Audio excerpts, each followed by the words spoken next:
هو الحبيب الذي ترجى شفاعته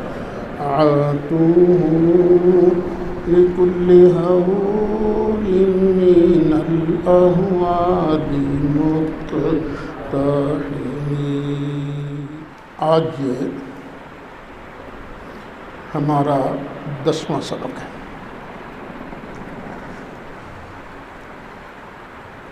ایاک نستعین پر گفتگو ہو رہی تھی۔ ایاک نعبد کا معنی ہم نے یہ بیان کیا تھا کہ مالک واجب بالذات، مستقل اور غیر محتاج مان کر ہم صرف تیرا کہا مانیں، تیرے ادب آداب بجا لائیں، اور اگر کسی اور کا کہا مانیں، کسی اور کے ادب آداب بجا لائیں تو اسے واجب بالذات نہیں، ممکن بالذات، مستقل نہیں، غیر مستقل، غیر محتاج، بلکہ تیری رحمتوں کا محتاج سمجھ کر اس کا کہا مانیں، اس کے ادب آداب بجا لائیں۔ اسی پیٹرن پر ایاک نستعین مالک مستقل سمجھ کر، واجب بالذات سمجھ کر اور غیر محتاج سمجھ کر ہم صرف تجھ سے مدد مانگیں۔ کسی اور سے اگر مدد مانگیں تو اسے ممکن بالذات، غیر مستقل اور تیری رحمت کا محتاج مان کر اس سے مدد مانگیں۔ پھر ہم نے اس پر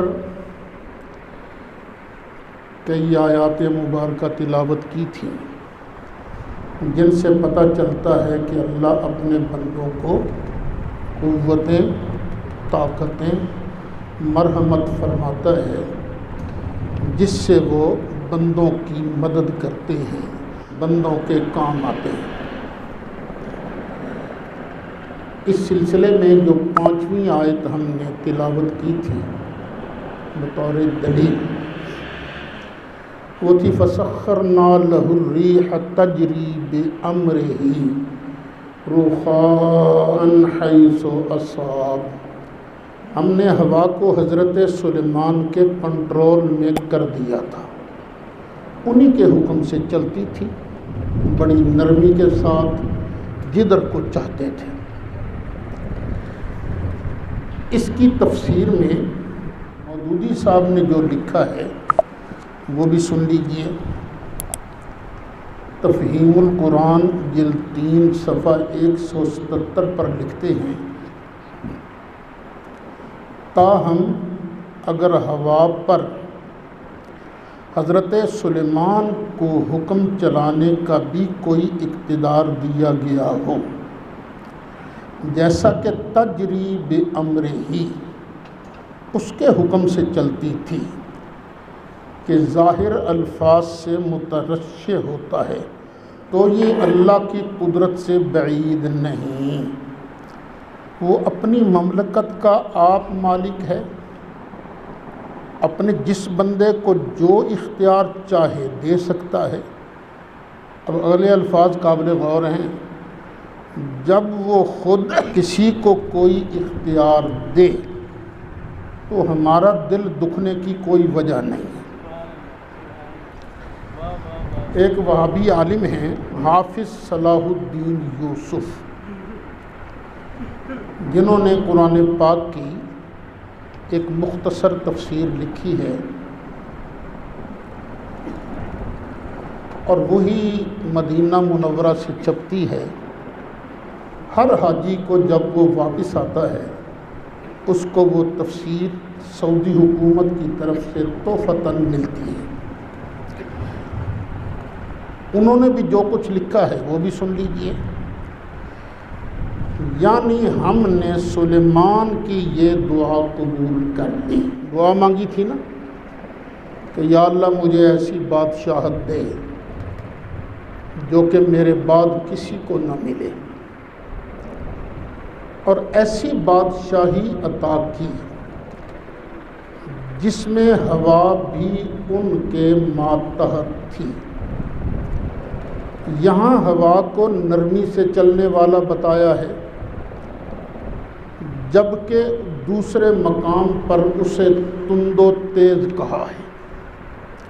الانبیاء آیت نمبر 81، جس کا مطلب یہ ہے کہ ہوا پیدائشی قوت کے لحاظ سے تند ہے، لیکن سلیمان علیہ السلام کے لیے اسے نرم کر دیا گیا، یا حسب ضرورت وہ کبھی تند ہوتی کبھی نرم، جس طرح حضرت سلیمان علیہ السلام چاہتے۔ یہ انہوں نے فتح القدیر کے حوالہ سے یہ عبارت نقل کی ہے۔ یہاں سے معلوم ہوا کہ اللہ تعالیٰ اپنے کچھ بندوں کو ایسے اختیارات عطا فرماتا ہے جو اللہ دوسروں کو نہیں دیتا۔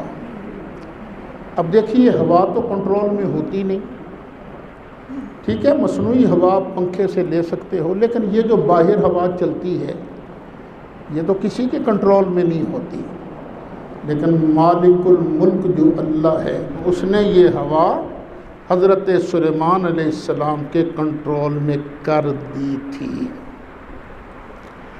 اب ایک اور آیت کریمہ سن لیجئے، وہ حضرت سیدہ طیبہ طاہرہ حضرت مریم کا واقعہ مشہور ہے نا، کہ حضرت زکریا علیہ السلام کی حفاظت کرتے تھے، اپنے حجرے میں بند تھیں کہ اچانک جبریل علیہ السلام آ گیا۔ حضرت مریم نے پوچھا تو کون ہے، کیا کرنے آیا ہے؟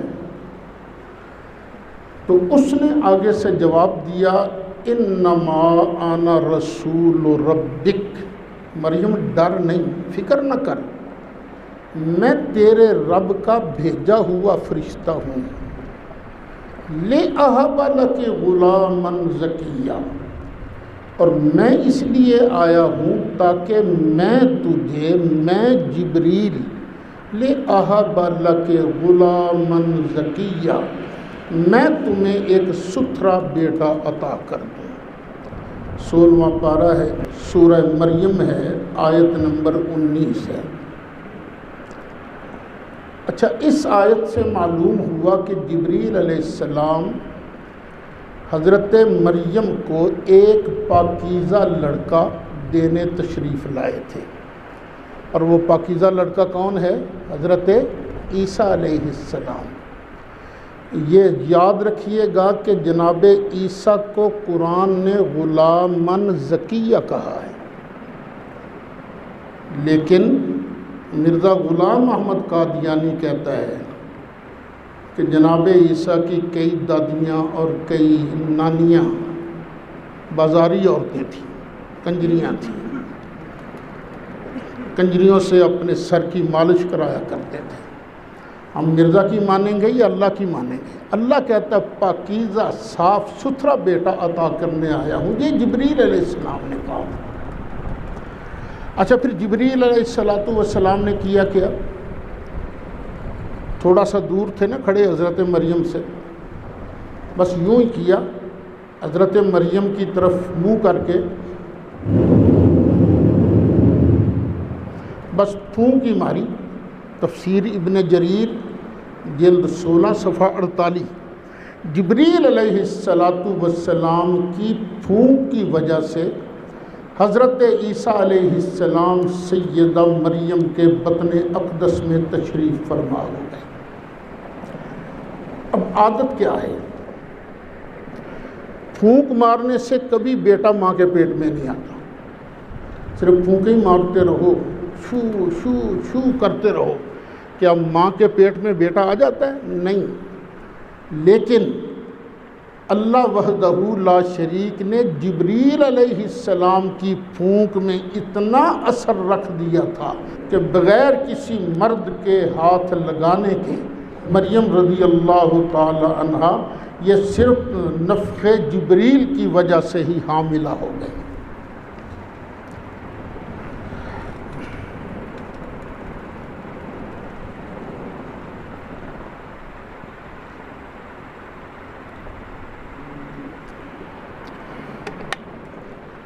اب اس پر چند احادیث مبارکہ بھی سماعت کر لیجیے۔ بڑی مشہور حدیثیں ہیں یہ، آپ نے اکثر علماء سے واعظ کے اندر حدیثیں سنی ہیں۔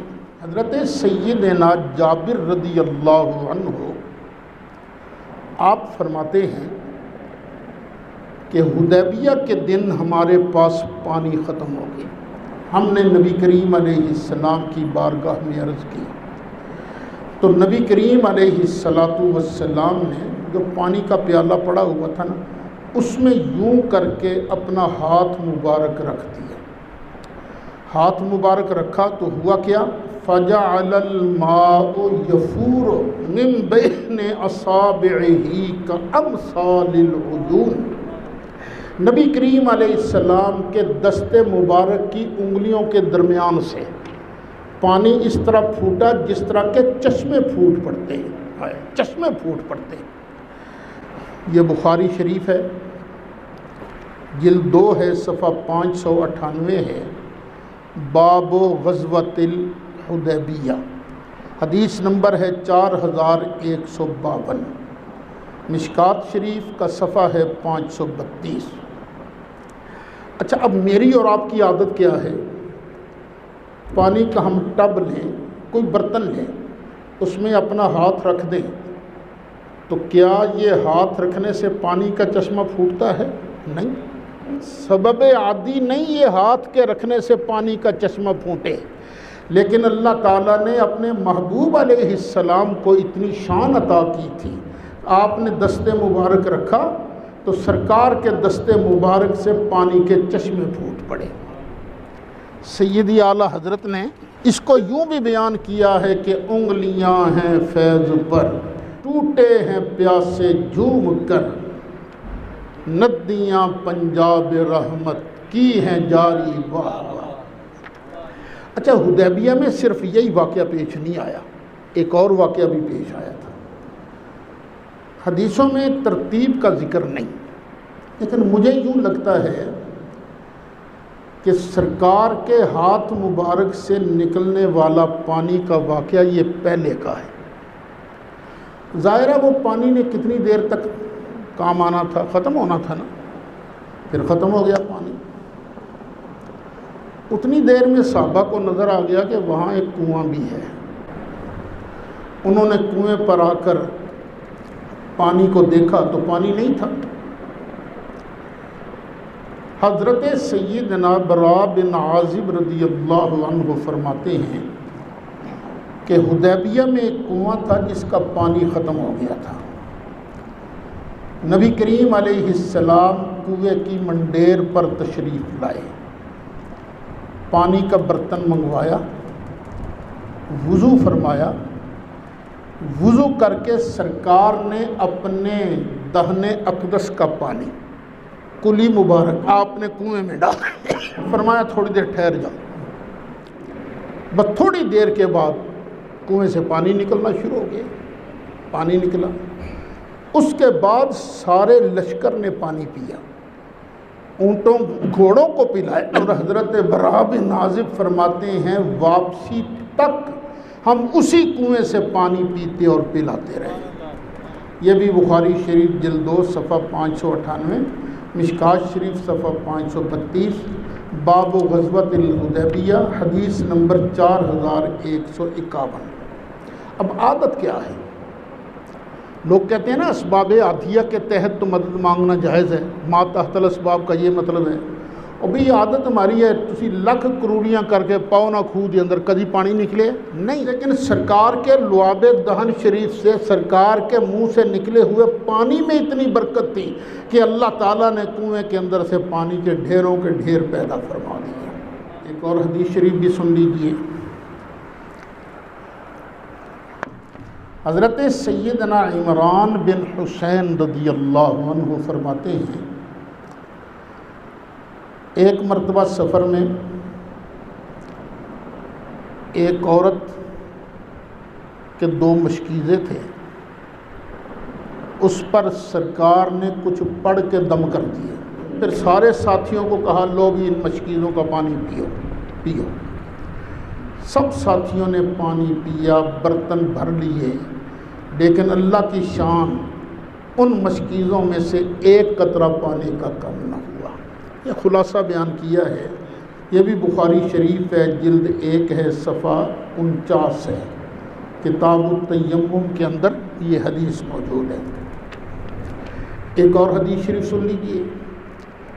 حضرت یزید بن ابی عبیدہ فرماتے ہیں کہ میں نے حضرت سلمہ بن اکوع کی پنڈلی میں چوٹ کا نشان دیکھا۔ میں نے پوچھا ابو مسلم یہ کیسی چوٹ ہے؟ تو انہوں نے جواب دیا کہ یہ چوٹ مجھے خیبر کے دن لگی تھی، جس کی وجہ سے لوگوں نے یہاں تک کہہ دیا کہ سلمہ کا انتقال ہو گیا، اتنی شدید چوٹ تھی۔ فَأَتَيْتُ النَّبِيَّ صلی اللہ علیہ وسلم، پھر میں نبی کریم علیہ السلام کی بارگاہ میں حاضر ہوا۔ فَنَفَسَ فِيهِ 3 نَفَسَاتٍ، پھر سرکار نے 3 مرتبہ میری چوٹ والی نشان پر دم فرمایا، پھونک ماری۔ فَمَشْتَكَيْتُهَا حَتَّى السَّاعَةِ، بس سرکار کی پھونک مبارک کا لگنا تھا کہ اس وقت سے لے کر آج تک مجھے کبھی تکلیف محسوس ہی نہیں ہوئی ہے۔ تو بتائیے وہ کراچی والے مفتی صاحب کی کون سنیں جو یہ کہتے ہیں کہ نہیں ایاک نستعین، یا اللہ مدد چلے گا، یا رسول اللہ مدد نہیں چلے گا، یہ شرک ہے۔ کون سنے گا بھئی آپ کی؟ شرک ہر جگہ شرک ہوتا ہے، یہ یاد رکھنا۔ کبھی مفتی صاحب اور ہم آمنے سامنے بیٹھے تو یہ مسئلہ بھی کلیئر ہو جائے گا۔ حدیث نمبر 5، ایک صحابی ہیں جن کا نام ہے عبداللہ بن عتیق، موٹے کاف سے نہیں، چھوٹے کاف سے، عتیق۔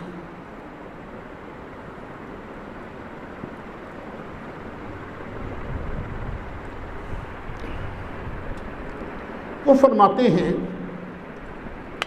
کہ جب میں ابو رافع یہودی کو قتل کر کے واپس آ رہا تھا، چاندنی رات میں میری پنڈلی ٹوٹ گئی۔ میں نے اپنا امامہ اتارا اور کس کرنا اپنی پنڈلی کو باندھ لیا۔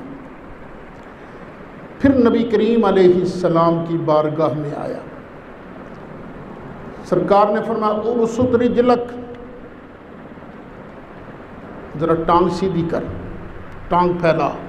فبسطت رجلی، میں نے اپنی ٹانگ کو پھیلایا۔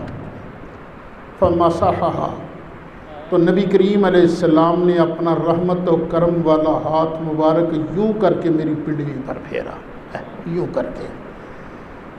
فَكَأَنَّمَا لَمْ أَشْتَكِهَا قَطُّ، فرماتے ہیں بس اس کے بعد ایسے معلوم ہوا جیسے مجھے کبھی کوئی تکلیف تھی ہی نہیں۔ اور قربان جاؤں، پنڈلی کی ہڈی ٹوٹ گئی ہے، کوئی آپریشن نہیں کیا، کوئی سریا نہیں ڈالا سرکار نے، بس ہاتھ مبارک ہی ڈالا تو اللہ تعالیٰ نے ان کی پنڈلی کو ٹھیک کر دیا۔ یہ بتاؤ یہ کیا چیز ہے؟ یہ کیا یہ سبب عادی ہے؟ میرا اپنا گھٹنا مسئلہ بن گیا، میں لاکھ ہاتھ پھیرتا رہا، دباتا رہا، لڑکوں کا ہاتھ دباؤ یار، کبھی کسی کے دبانے سے، ہاتھ لگانے سے میرا گھٹنا تو ٹھیک نہیں ہوا۔ لیکن قربان جائیں اپنے آقا نبی کریم علیہ السلام کی عظمتوں کہ پنڈلی کی ہڈی ٹوٹ گئی، سرکار نے ہاتھ مبارک لگایا تو اللہ تعالیٰ نے شفا عطا فرما دی۔ ایک اور حدیث شریف سن لیجیے۔ حضرت سیدنا ابو ہریرہ رضی اللہ عنہ، اچھا سب سے زیادہ احادیث مبارکہ ان سے مروی ہیں۔ لوگوں نے کہا ابو ہریرہ تو حدیثیں بڑی بیان کرتا ہے۔ انہوں نے آگے سے فرمایا اصل بات یہ ہے کہ پہلے میں نہ حدیث سنتا تھا، بھول جاتا تھا۔ پھر ایک دن میں نبی کریم علیہ السلام کی بارگاہ میں حاضر ہوا، میں نے عرض کیا کہ میں آپ سے حدیثیں بڑی سنتا ہوں لیکن بھول جاتا ہوں۔ تو سرکار نے فرمایا ابسط رداءک، چل اپنی چادر پھیلا۔ میں نے چادر پھیلا دی۔ سرکار نے پتہ کیا کیا؟ یوں ہاتھ لیا، ہاتھ مبارک کو یوں کر کے نا، یوں حضرت ابو ہریرہ کی چادر میں ڈال دیا.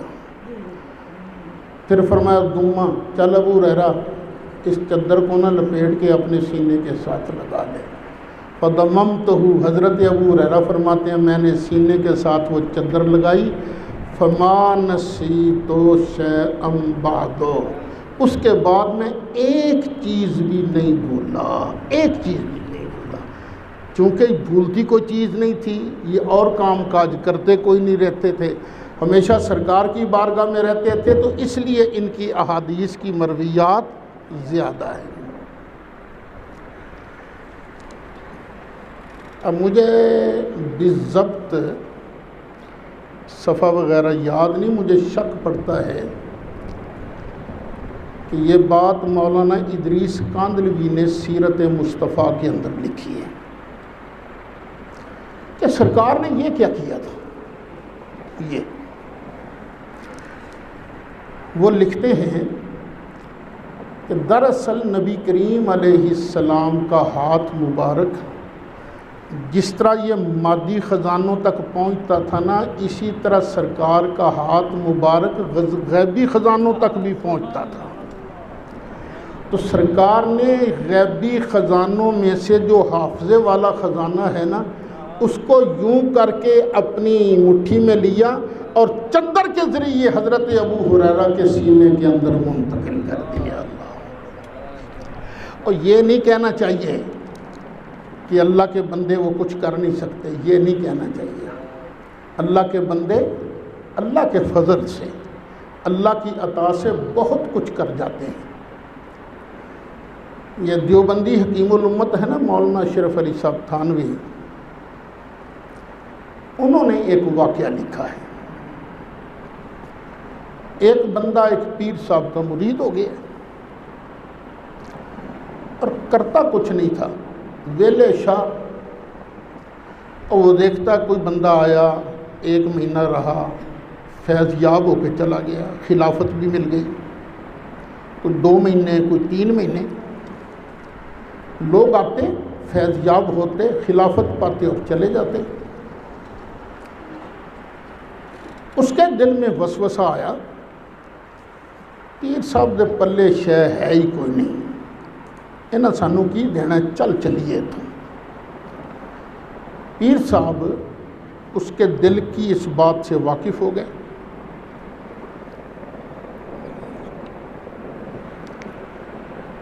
پیر صاحب نے فرمایا کوئی بات سن، ایک نا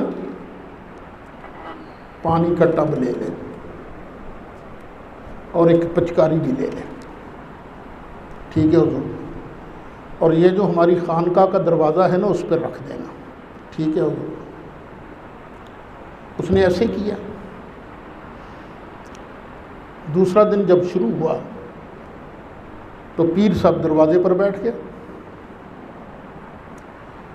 اور وہ دروازہ تھا بالکل عام رستے پر، لوگ آتے جاتے، سینکڑوں کے گروہ آتے. اب انہوں نے پچکاری میں پانی بھرا، جو بھی گروہ آتا، ہندو سکھ مسلمان، وہ یوں پچکاری سے نہ سب پر پانی ڈالتے. جس بندے پر ایک بھی قطرہ گر جاتا تھا وہ کہہ دیتا لا الہ الا اللہ محمد الرسول اللہ. جب تک وہ ختم نہیں ہو گیا، پیر صاحب نے اس دن بس کلمے ہی پڑھائے، لوگوں سے کلمے ہی پڑھائے. اور جب پانی وانی ختم ہو گیا تو پیر صاحب اٹھے اور فرمان گئے اے کاکا گل سن، لگ گیا ہی نہ پتا تیرے پیر چ پاور ہے کہ نہیں ہے، پر پتر تینوں میں خلافت انج نہیں دینی، تیرے کو تو میں چکی پسواواں گا، جنی دیر تک کچھ کرے گا نہیں تینوں بھی کچھ نہیں لبنا، تیرا پیر ہے کاریگر. یعنی مطلب ہے کہ اپنی باری آئے تو یار اپنے پیروں کے اندر تم اتنی پاور مان لیتے ہو. حفاظات یومیہ کے اندر یہ موجود ہے.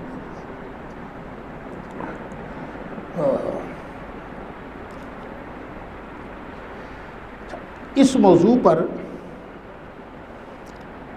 کہ اللہ تعالیٰ نے اپنے محبوب علیہ السلام کو کتنی پاوریں دی ہیں، ابا جی قبلہ کی بڑی شاندار کتاب ہے البرہان، اس کا مطالعہ آپ کریں گے تو آپ پر بہت سی احادیث اور بھی روشن ہو جائیں گی۔ سرکار کی آنکھ مبارک کا کمال، سرکار کے ہاتھ مبارک کا کمال، سرکار کے پسینہ مبارکہ کا کمال، وہ سارے بڑی شاندار کتاب ہے۔ تو اللہ تعالیٰ مطالعہ کی توفیق دے۔ جس کے پاس نہ ہو اس کو مل بھی سکتی ہے کتاب، مجھے بتا دیجیے گا تو میں منگوا کے انشاءاللہ آپ کی خدمت میں پیش کر دوں۔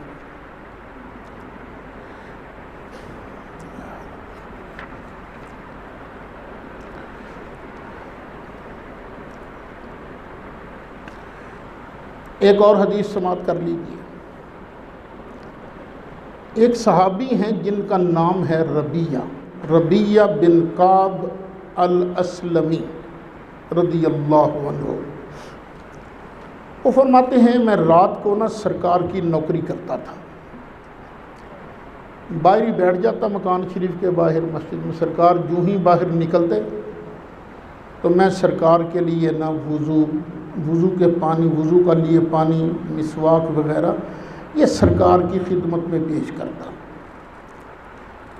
ایک دن سرکار خوش ہو گئے، فرمایا سل اور مانگ، کیا مانگتا ہے؟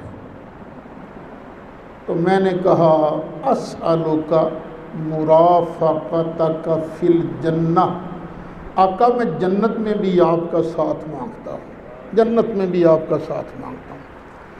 سرکار نے یہ نہیں کہا اوے جنت میرے وس کتوں، میں تینوں کتوں دیاں جنت، جنت دا مالک تے اللہ ہی ہے نا۔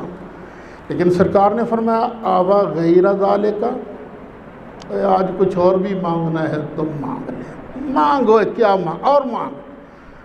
تو حضرت ربیہ کہتے ہیں میں نے کہا ہوا ذاک، آقا بس جنت میں آپ کی غلامی مل جائے میرے لیے بہت کافی ہے۔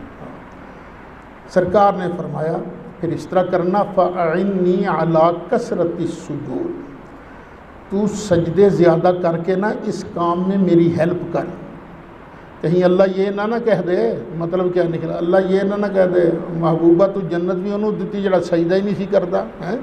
فرمایا نہیں، اعنی علی نفسک بکثرۃ السجود۔ یہ مسلم شریف ہے، جلد پہلی ہے، صفحہ 72 ہے، باب فضل السجود والحث علیہ، حدیث نمبر 1093۔ ایک بزرگ گزرے ہیں دہلی کے، جن کا نام ہے حضرت شاہ عبدالحق محدث دہلوی رحمۃ اللہ علیہ۔ ہندوستان میں سب سے پہلے علم حدیث لے کر یہ تشریف لائے۔ تھانوی صاحب نے لکھا ہے کسی جگہ افادات کے اندر، یہ پہلے رہتے تھے مدینہ شریف۔ ایک دن سرکار خواب میں تشریف لائے، فرمایا عبدالحق ہندوستان کے شہر دلی چلا جا اور وہاں جا کے میرے دین کی خدمت کر۔ حضرت شاہ عبدالحق صاحب اٹھے، خوش بڑے کہ واہ آج تو سرکار نے کرم کر دیا، زیارت بخشی۔ لیکن دل میں ایک احساس بھی تھا کہ ہائے اب مجھ سے مدینہ شریف چھوٹ جائے گا، یہ احساس بھی تھا۔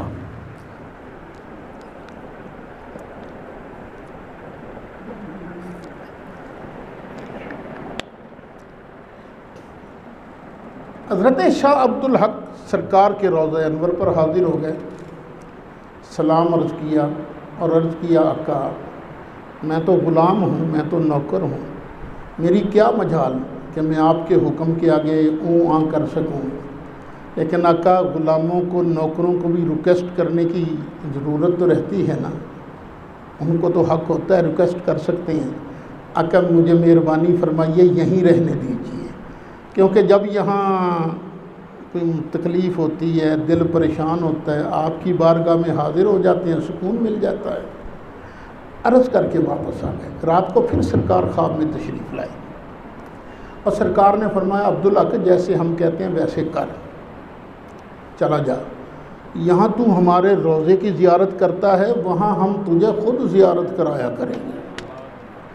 اور ساتھ ہی فرمایا وہاں جو درویش ہیں نا ان سے رابطہ رکھنا۔ اب شاہ صاحب آ گئے دہلی میں، اب یہاں ان کو روز سرکار کی بارگاہ کی حاضری نصیب ہونے لگی۔ وہ حاضری کیسے ہوتی تھی؟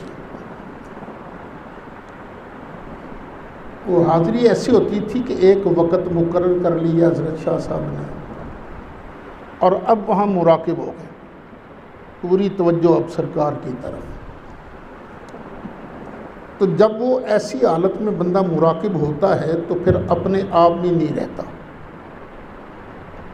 غائب ہو جاتا ہے۔ اسے کہتے ہیں مقام غیبت، غیبت نہیں، مقام غیبت۔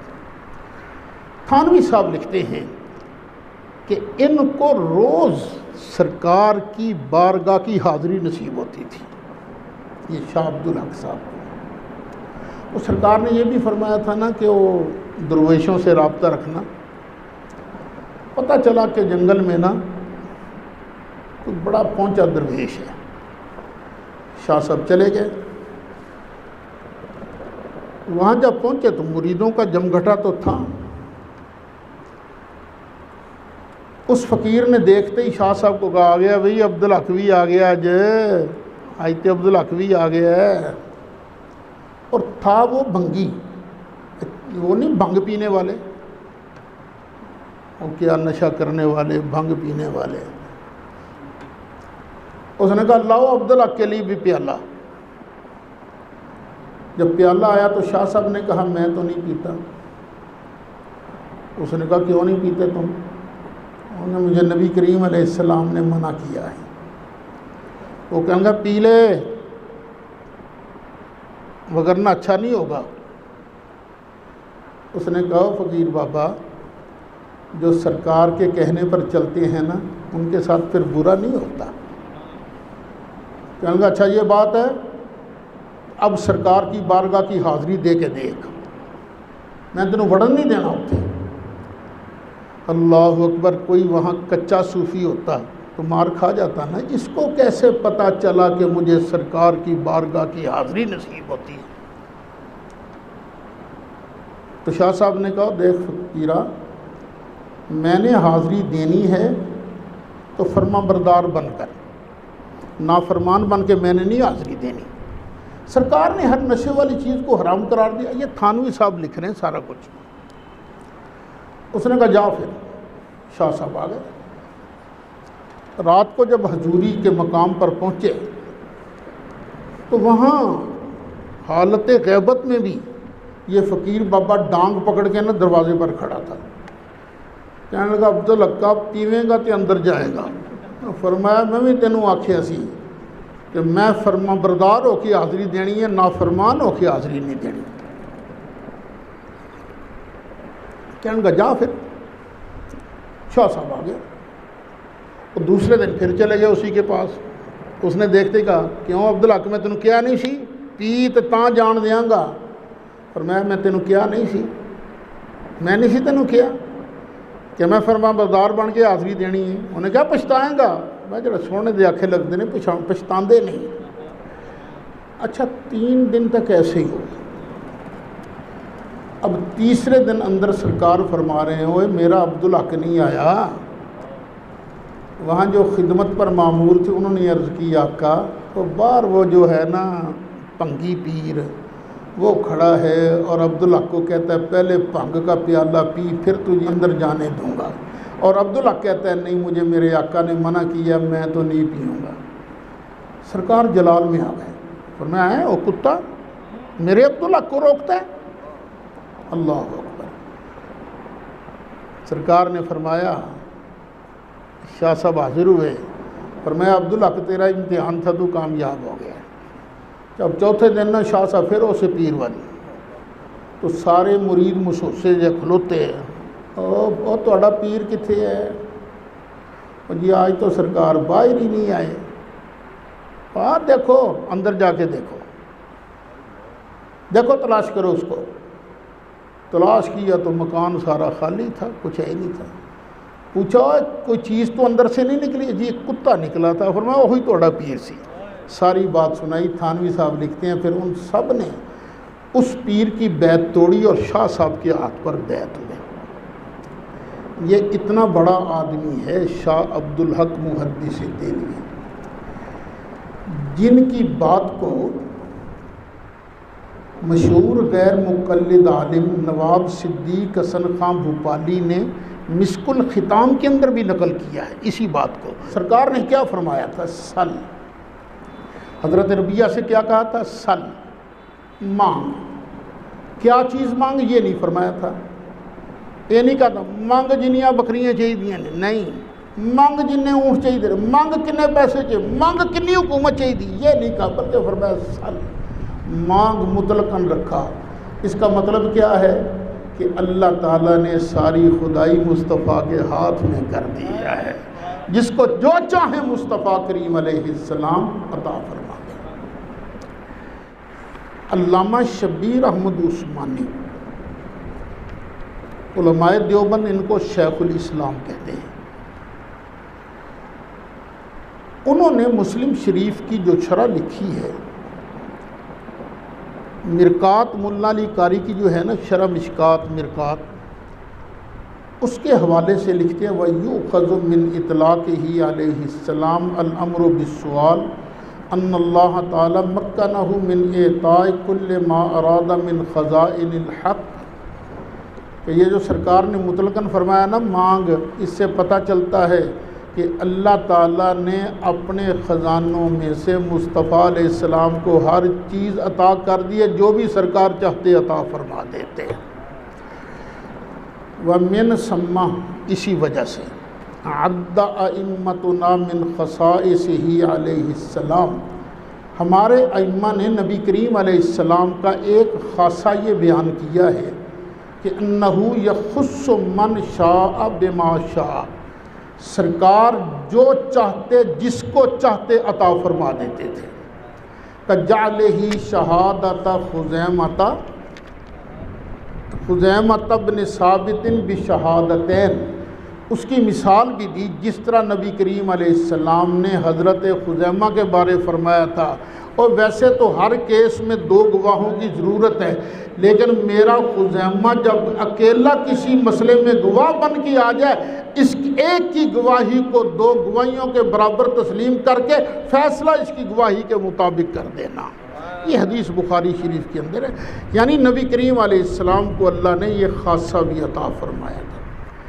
وَذَكَرَ ابن سبع فی خصائصہ، محدث ابن سبع نے اپنی کتاب ہے نا خصائص، اور اوروں میں لکھا ان اللہ تعالیٰ اقتہ ارض الجنہ، کہ نبی کریم علیہ السلام کو اللہ نے جنت کی زمین کا وارث بنا دیا ہے۔ یؤتی منہا ما شاء لمن شاء، یہ نبی کریم علیہ السلام جس کو چاہتے جتنی چاہتے جنت عطا فرما دیتے تھے۔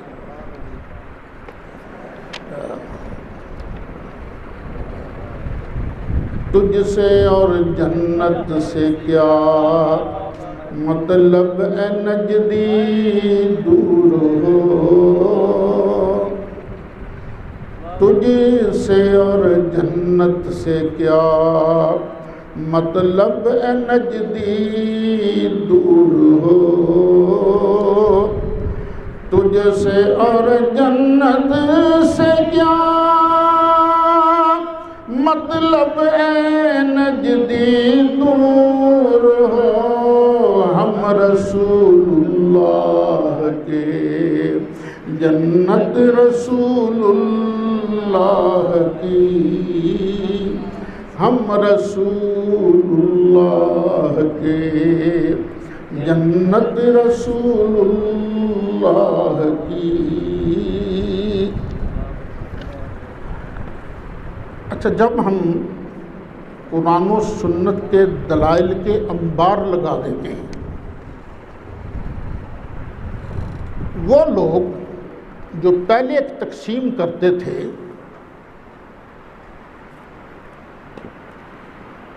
ما فوق الاسباب اور ما تحت الاسباب کی، وہ اس تقسیم سے تو ہو جاتے ہیں دستبردار۔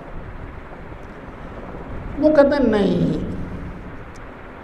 زندوں سے مدد مانگنا جائز ہے، اصحاب قبور سے، مردوں سے مدد مانگنا یہ شرک ہے۔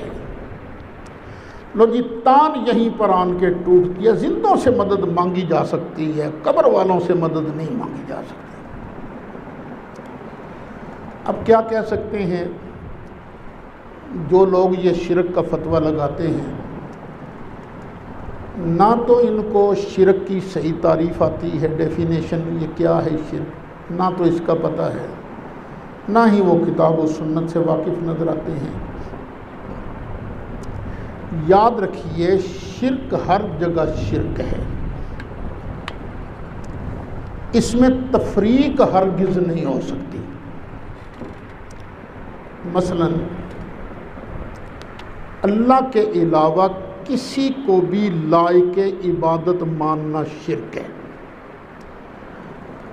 اب اس کے اندر تفریق نہیں ہو سکتی، یہ نہیں ہو سکتا کہ قریب والے کو لائق عبادت ماننا تو شرک نہ ہو اور دور والے کو لائق عبادت ماننا شرک ہو جائے، اور یہ بھی نہیں ہو سکتا کہ زندہ کو لائق عبادت مانا جائے، یہ تو جائز ہے، کسی مردے کو لائق عبادت مان لیا جائے تو یہ شرک ہے، یہ نہیں ہو سکتا۔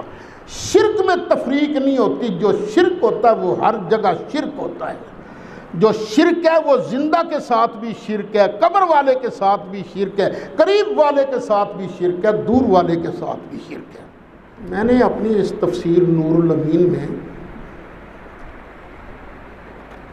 تفصیل کے ساتھ لکھا ہے، حضرت شاہ عبد الحق محدث دہلوی نے مشکات شریف کی شرح عشیۃ اللمعات میں کئی صفحات پر مشتمل اس بحث کو نقل کیا ہے۔ اشارہ کر دیا میں نے، انہوں نے تفصیل کے ساتھ ونڈ کر کے اس مسئلے کو بیان کیا ہے۔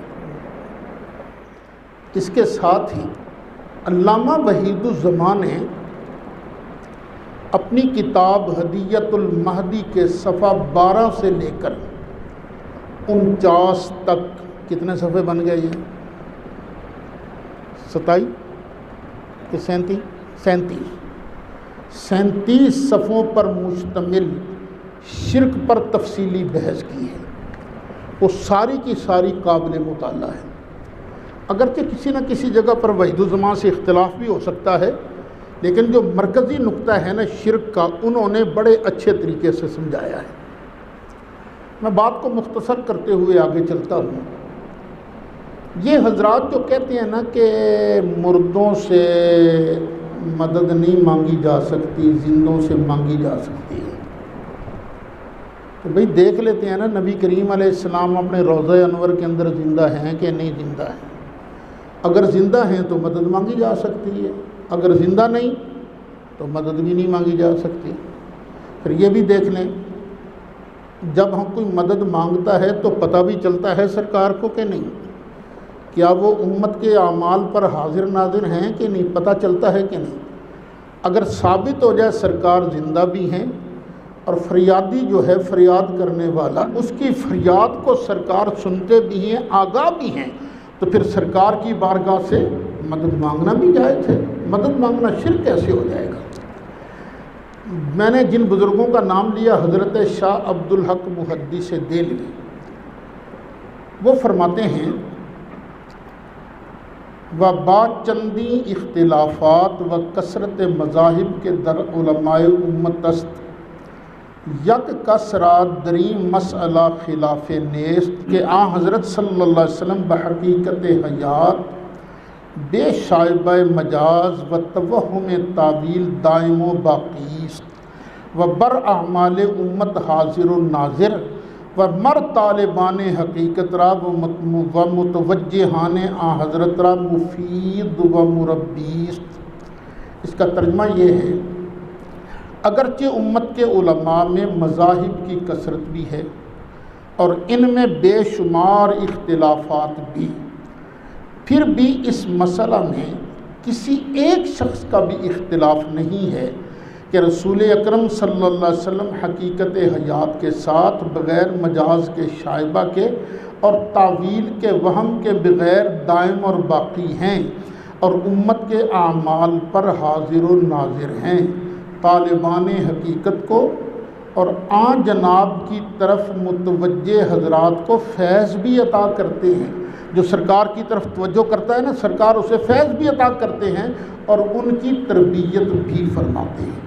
حوالہ نوٹ کر لو، مکتوبات برحاشیہ اخبار الاخیار، ایک کتاب ہے اخبار الاخیار، نیکوں کی خبریں، اس پر حاشیہ جو ہے اس کا صفحہ ہے 155، یہ مطبوعہ مکتبہ نوریہ سکھر۔ اچھا، حضرت شیخ کی اس عبارت سے معلوم ہوا کہ نبی کریم علیہ السلام زندہ بھی ہیں، امت کے احوال سے واقف بھی ہیں، اور جو سرکار کی بارگاہ میں فیض لینے کے لیے توجہ کرتا ہے سرکار اس کو فیض بھی دیتے ہیں اور تربیت بھی فرماتے ہیں۔ اچھا، لیکن یہ بات ہے، ان تمام چیزوں کا تعلق قلب سے ہے، دل سے۔ یہ فیض اسی کو ملتا ہے، تجربہ کر کے دیکھ لو، پہلے سرکار سے محبت قائم کرو محبت قائم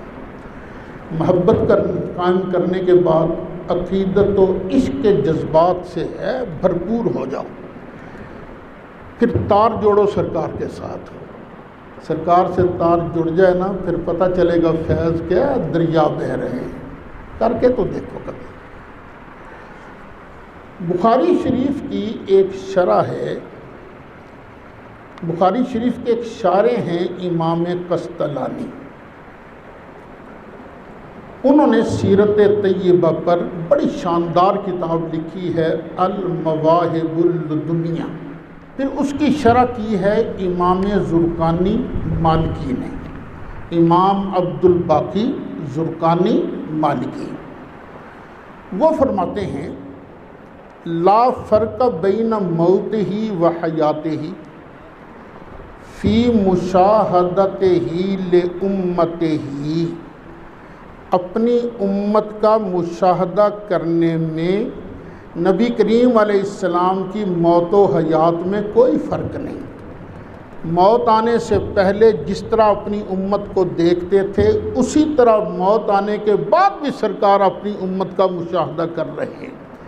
وَمَعْرِفَتِهِ بِأَحْوَالِهِمْ وَعَزَائِمِهِمْ وَخَوَاطِرِهِمْ، اور اپنی امت کے حالات کو پہچانتے بھی ہیں، ان کے ارادوں کو بھی پہچانتے ہیں، اور جو دل کی اندر کی باتیں ہیں نا سرکار ان کو بھی پہچانتے ہیں۔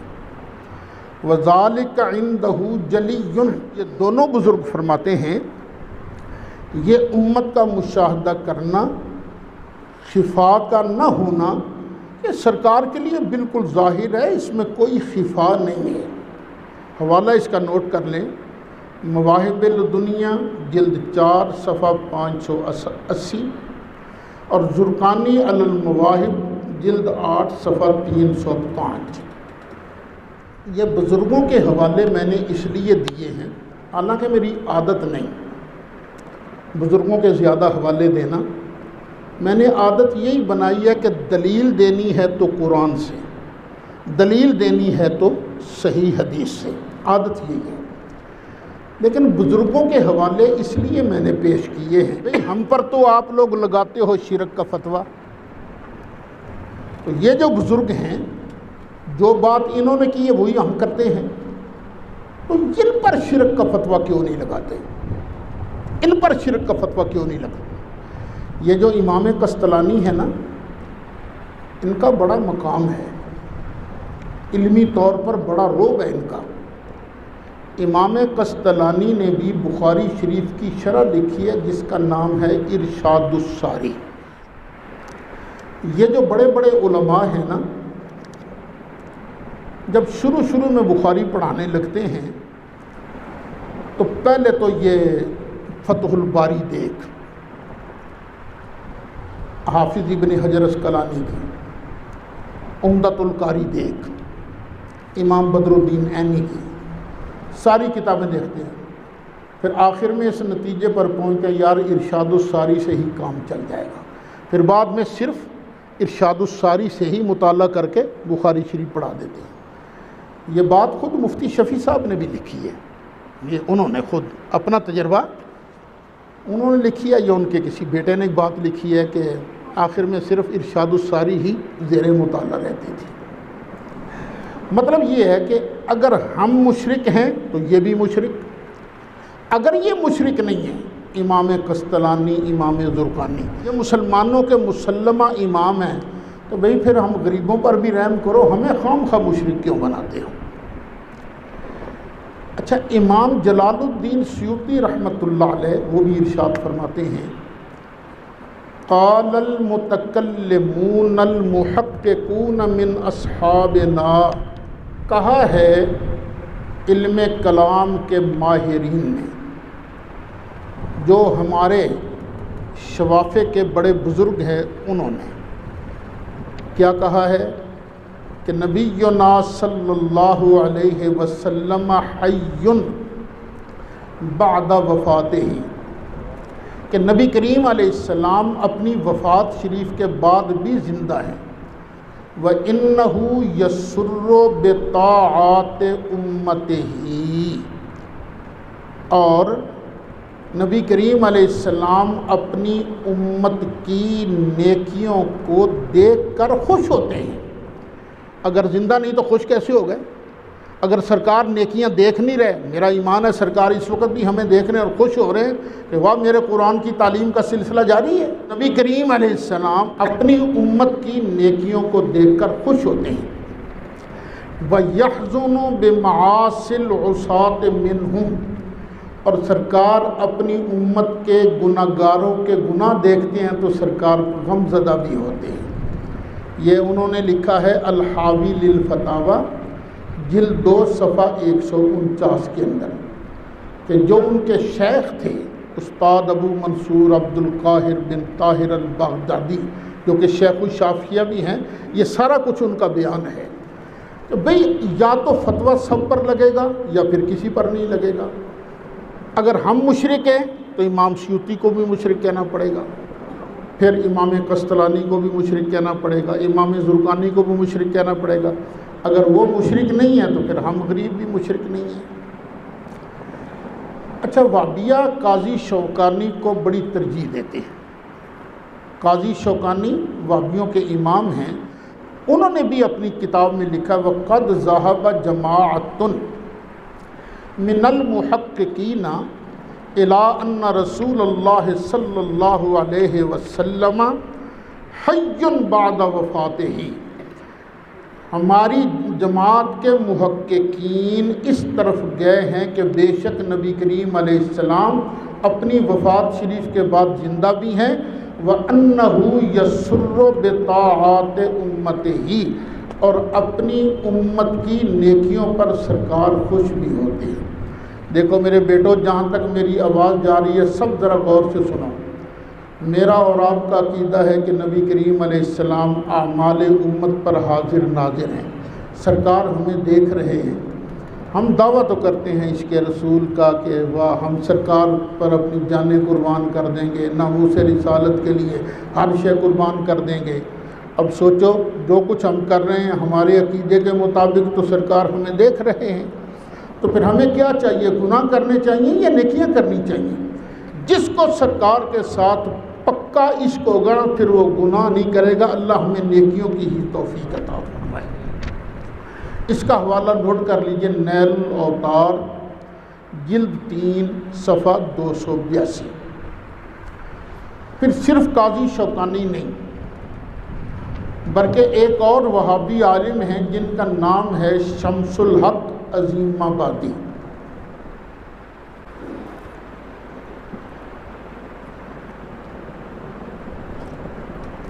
انہوں نے ابو داود شریف کی شرح لکھی ہے جس کا نام ہے عون المعبود۔